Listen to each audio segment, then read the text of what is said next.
So my background is as a real estate investor, really started out of the beginning of the post-2008 world. So you could call me a post-2008 real estate investor. My father was a contractor. I had worked in his organization. And as everything affected so many businesses around the nation, my father's business was affected. And that's where I went and started pursuing my own ventures. And my own ventures really were similar to the contracting space in the fix and flip industry. So you had the distressed population of housing that were REOs, bank-owned homes, in the post-2008 world that were pretty much being boarded up, boxed up, and sitting there wasting away. And that's where I first learned about being able to bid on properties for pennies on the dollar, to be able to find entire neighborhoods that were boarded up by these specialists hired by the bank to just kind of preserve the status quo of the property. And the banks wanted them off their books as fast as possible. And so I'd come in, I do foreclosure auctions, I do tax lien auctions, I directly communicate with the bank where we become, a key investor for them to be able to buy properties. And I'd start picking up these properties for the goal of doing fix and flip, right?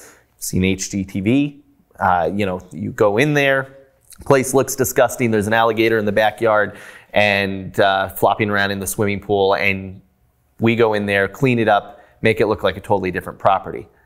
My story at that point really goes where I started to find out fairly quickly that in the post-2008 world, the credit markets had dried up to an extent where the average person that would qualify for a bank loan no longer could.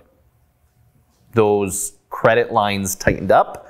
The typical job applicant needed more to show. And their credit scores maybe weren't quite perfect enough. This became my early lessons in trying to figure out what had happened to the world and how I was going to exist in this new climate, where one moment I had every relative making tremendous money off of flipping homes. You had the crazy aunt, uncle, and taxi cab driver who all were making boatloads out of real estate, and then the music stopped.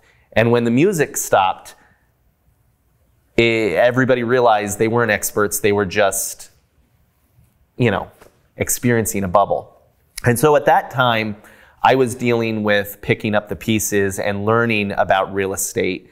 And that's where I had these properties that I no longer could sell because people couldn't qualify for a bank loan.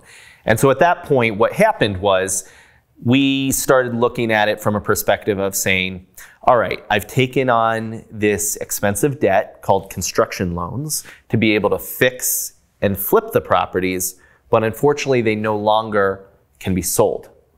So at that point, what happened is by default, I learned to be a landlord really, really fast.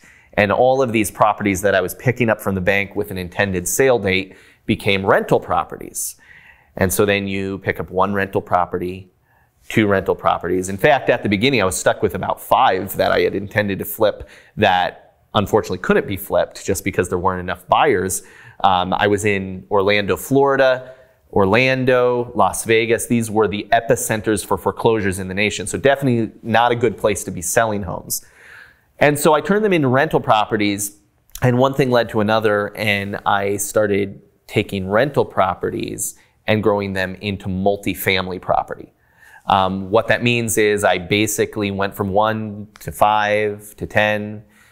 And then at some certain level, I said, these properties which, have to overcome a certain debt load on them and there's maintenance and all of that comes out of your net operating income. I said, there is really the same thing going on in apartment complexes. And I really need to try that out for size.